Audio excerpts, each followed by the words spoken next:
Good morning friends, నేను మీ సాయి మల్లేష్ని మాట్లాడుతున్నాను. ముందుగా మా ఛానల్ సబ్స్క్రైబ్ చేసి లైక్ చేసి షేర్ చేయండి. అదేవిధంగా ఈరోజు వార్తల్లోని ముఖ్యాంశాలు తెలుసుకుందాం. ఆంధ్రజ్యోతి దినపత్రిక గ్రూప్ 2 పరీక్షలు వాయిదా నవంబర్ లేదా డిసెంబర్లో ప్రత్యామ్నాయ తేదీలను పరిశీలిస్తున్న అధికారులు. వాయిదా డిమాండ్ నేపథ్యంలో నిరుద్యోగులతో చర్చించిన కాంగ్రెస్ నేతలు. ఏదైతే గ్రూప్ 2 పరీక్ష వాయిదా వేయాలని నిరుద్యోగులు నిరసన వ్యక్తం చేశారో దానికి రెస్పాండ్ అయ్యి ప్రభుత్వం వాయిదా వేసినట్టుగా తెలుసుకోవచ్చు. నవంబర్ లేదా డిసెంబర్లో ఏర్పాటు చేసే పరీక్షలు పెట్టే అవకాశం ఉంది. ఈ విధంగా ప్రత్యామ్నాయ తేదీలను పరిశీలిస్తున్న అధికారులు. వాయిదా డిమాండ్ నేపథ్యంలో నిరుద్యోగులతో చర్చించిన కాంగ్రెస్ నేతలు. వాయిదా డిమాండ్ నేపథ్యంలో నిరుద్యోగులు ఏదైతే డిమాండ్ చేశారో వాయిదా వేయాలన్నట్టుగా దానికి నేపథ్యంలో నిరుద్యోగులతో చర్చిస్తున్న కాంగ్రెస్ నేతలు అన్నట్టుగా ఇక్కడ తెలుసుకోవచ్చు. రుణం తీరిన తరుణం. సచివాలయంలో పలువురు రైతుల సమక్షంలో రుణమాఫీ చెక్కు విడుదల చేస్తున్న సీఎం రేవంత్ రెడ్డి. కరీంనగర్లో సీఎం మంత్రుల ఫ్లెక్సీకి కాంగ్రెస్ శ్రేణుల క్షీరాభిషేకం. 11 లక్షల మంది రైతుల ఖాతాల్లోకి మాఫీ సొమ్ము. నా జీవితంలో మరిపురాని రోజు. నెలాఖరులో రాహుల్ గాంధీకి కృతజ్ఞత సభ. దొంగల మాటలు నమ్మొద్దు, సవాళ్లు విసిరి పారిపోతారని తెలుసు. వాళ్ళ రాజీనామా కోసం పట్టుబట్టం. కేసీఆర్ 7 లక్షల కోట్ల అప్పు చేసి వెళ్లారు. ఆ సంక్షోభాన్ని బట్టి చక్కబెడుతున్నారు. రుణమాఫీ కార్యక్రమంలో సీఎం రేవంత్ రెడ్డి. లబ్ధిదారులకు చెక్కుల పంపిణీ. రేపు ఢిల్లీకి సీఎం రాహుల్కు ఆహ్వానం. ట్రింగ్ సాయంత్రం 4 గంటలు దాటిన తర్వాత రాష్ట్రంలోని రైతుల ఫోన్కు మెసేజ్. మీ బ్యాంక్ ఖాతాలో ఇంత మొత్తం పడిందంటూ సమాచారం. అంతే, దాదాపు 11 లక్షల మంది రైతుల ముఖాల్లో ఆనందం. ఏళ్లుగా పెండింగ్లో ఉన్న బాకీ తీరిపోయిందనే సంతోషం. వానాకాలం పంట ముందు మరోసారి రుణం తీసుకోవచ్చనే ఆశ. రాష్ట్ర వ్యాప్తంగా కాంగ్రెస్ శ్రేణుల సంబరం. కాంగ్రెస్ సర్కార్ చెప్పినట్లే చేసింది. సీఎం రేవంత్ మాట నిలబెట్టుకున్నారు. 15 ఆగస్టు లోపే రుణమాఫీకి శ్రీకారం చుట్టారు. తొలి విడతగా గురువారం 1 లక్షలోపు రుణాలు మాఫీ అయ్యాయి. ఇటు రైతుకు రుణభారం తీరింది, అటు ప్రభుత్వము ఓటు వేసి గెలిపించిన రైతన్న రుణం తీర్చేసుకున్నట్లు అయింది. రుణమాఫీ రైతు కృషి పల్లెపల్లెన సంబరాలు. ఇక్కడ ఈ రుణమాఫీ సందర్భంగా ఇక్కడ మొదటగా 1 లక్షలోపు ఉన్న రుణాలు మాఫీ చేసిన సందర్భంగా ఇక్కడ రైతుకు చెక్కును అందజేస్తున్న 1 లక్ష రూపాయల రుణమాఫీ సందర్భంగా ఇక్కడ సీఎం రేవంత్ రెడ్డి ఇక్కడ 1 లక్ష రూపాయల చెక్కును అందజేస్తున్నట్టుగా ఇక్కడ చూసుకోవచ్చు. అదేవిధంగా కాంగ్రెస్ శ్రేణుల మంత్రుల ఫ్లెక్సీలకు కాంగ్రెస్ శ్రేణుల క్షీరాభిషేకం జరుగుతున్నట్టుగా ఇక్కడ తెలుసుకోవచ్చు. ఈ సందర్భంగా ఇక్కడ నా జీవితంలో మరుపురాని రోజు అని ఇక్కడ సీఎం రేవంత్ రెడ్డి మాట్లాడుతున్నారు. రుణమాఫీ ఉద్దేశించి ఇక్కడ నెలాఖరులో రాహుల్ గాంధీని రాష్ట్రానికి పిలిచి ఇక్కడ కృతజ్ఞత సభ ఏర్పాటు చేసే అవకాశం ఉన్నట్టుగా ఇక్కడ తెలుసుకోవచ్చు.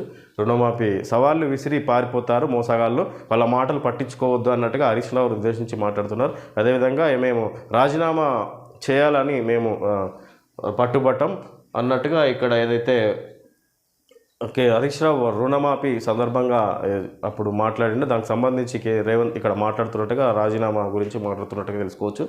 మేము అసలు రాజీనామా చేయమని ఎవరిని అడగం కూడా అని అంటున్నారు. ఈ సందర్భంగా కేసీఆర్ 7 లక్షల కోట్ల అప్పు చేసి వెళ్ళారు, అదంతా బట్టి విక్రమార్క చక్కబెడుతున్నారు అన్నట్టుగా ఈ సందర్భంగా మాట్లాడారు. ఇక్కడ రుణమాఫీ కార్యక్రమంలో సీఎం రేవంత్ రెడ్డి అని సందర్భంగా తెలుసుకోవచ్చు. లబ్ధిదారులకు చెక్కుల పంపిణీ. రేపు ఢిల్లీకి వెళ్ళి సీఎం గారు ఇక్కడ సీఎం ఢిల్లీకి వెళ్ళి అదేవిధంగా రాహుల్ గాంధీని ఆహ్వానించే అవకాశం ఉన్నట్టుగా తెలుసుకోవచ్చు. రైతులకు మళ్లీ రుణాలు ఇవ్వండి. 31,000 దేశ బ్యాంకింగ్ చరిత్రలోనే రికార్డు. రైతులను ఇబ్బంది పెట్టద్దు, బ్యాంకుల వద్ద ఉత్సవాలు. ఎల్ఎల్బీసీ భేటీలో బట్టి విక్రమార్క మాట్లాడారు. ఈ విధంగా వీడియో కాన్ఫరెన్స్లో సీఎంతో మాట్లాడుతున్న రైతులు. శివయ్య, లక్ష్మమ్మ, పక్కన మంత్రి దామోదర.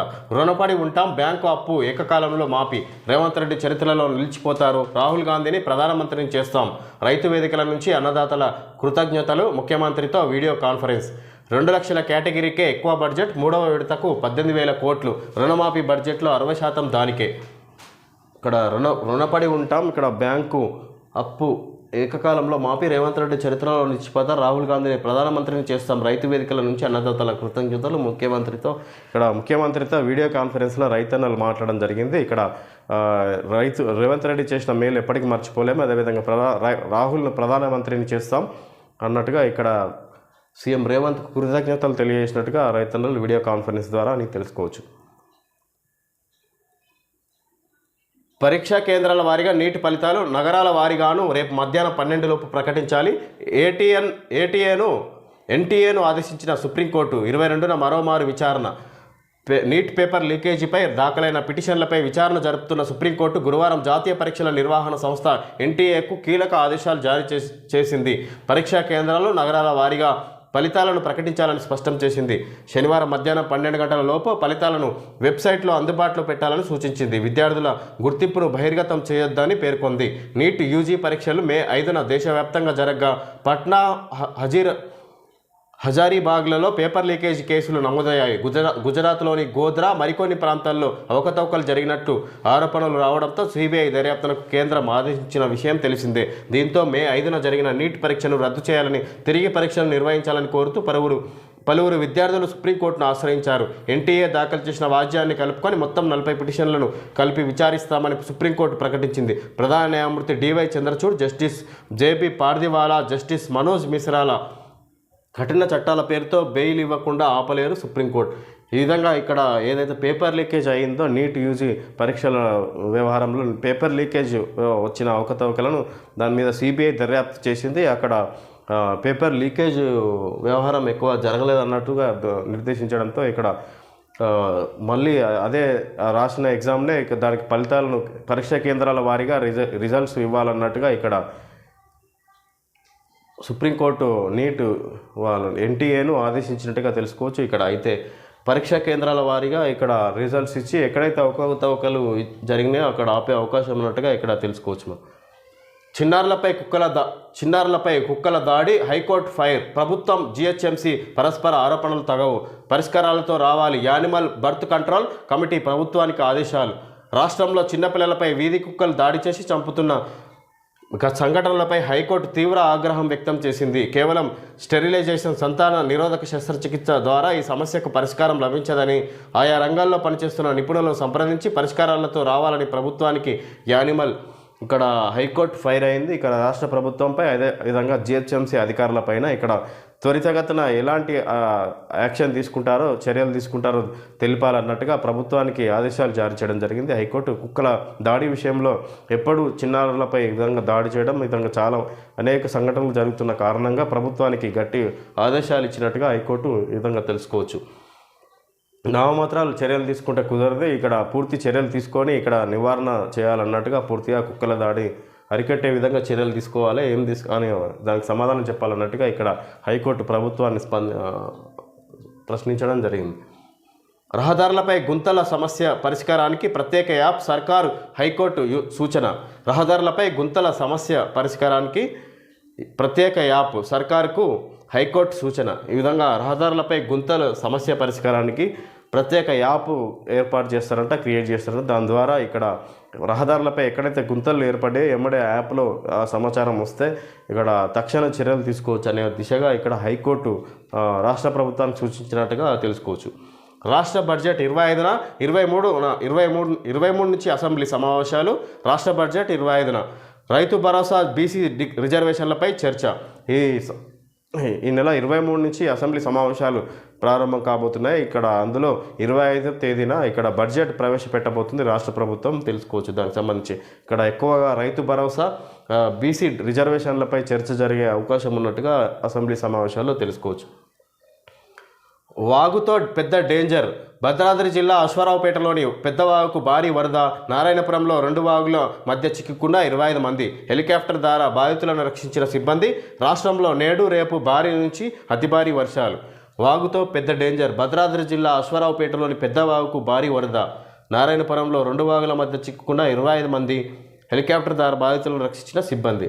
రాష్ట్రంలో నేడు రేపు భారీ నుంచి అతి భారీ వర్షాలు. ఈ సందర్భంగా ఇక్కడ నారాయణపేటలో పెద్ద వాగుతో డేంజర్ నెలకొన్నది. అక్కడ 2 వాగుల మధ్య భద్రాద్రి జిల్లా అశ్వారావుపేటలోని పెద్దవాగుకు భారీ వరద. నారాయణపురంలో 2 వాగుల మధ్య చిక్కుకున్న 25 మంది. హెలికాప్టర్ సహాయంతో ఆ 25 మందిని రక్షించినట్టుగా తెలుసుకోవచ్చు సిబ్బంది.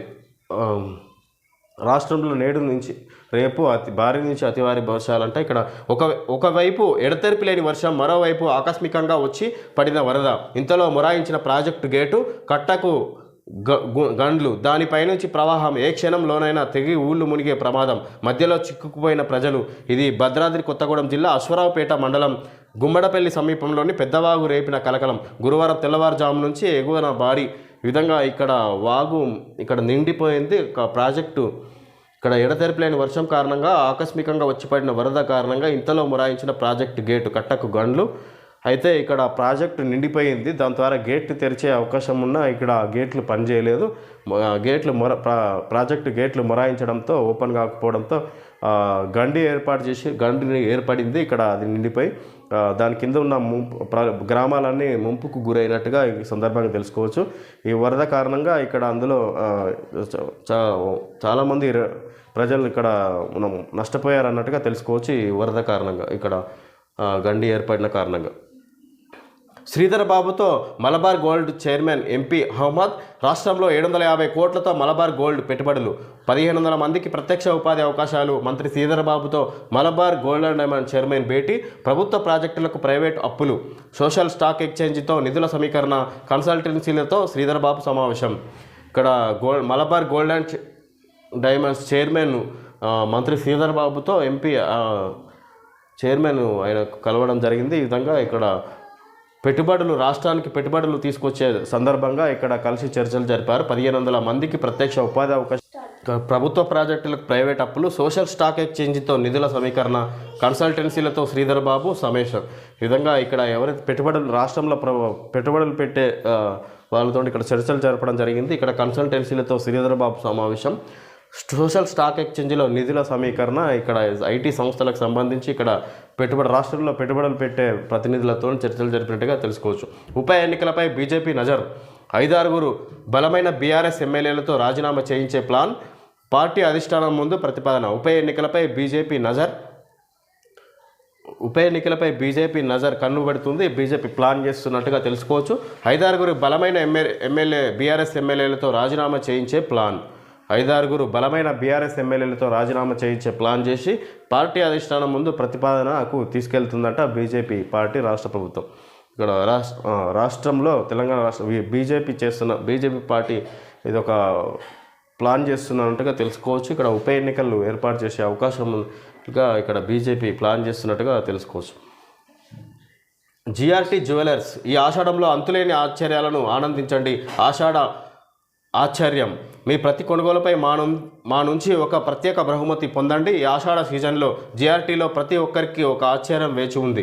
పాత బంగారంపై గ్రాముకు 50 రూపాయలు అదనంగా పొందండి. ఆభరణాల ఎక్స్చేంజ్పై ఇక్కడ అప్ టు 5000 క్యాష్ బ్యాక్ అంటే ఎస్బీఐ కార్డు ద్వారా షాపింగ్ చేస్తే ఈ ఆఫర్ బంగారు నాణేలు మరియు బార్లపై వర్తించదు. నిబంధనలు మరియు షరతులు వర్తిస్తాయి. ఇక్కడ జిఆర్టీ జ్యువెలర్స్ అడ్వర్టైజ్మెంట్ ఆఫర్స్ ఉన్నాయంట. ఓకే ఫ్రెండ్స్, ఈరోజు వార్తల్లో ముఖ్యాంశాలు తెలియజేయడం జరిగింది. Thank you friends.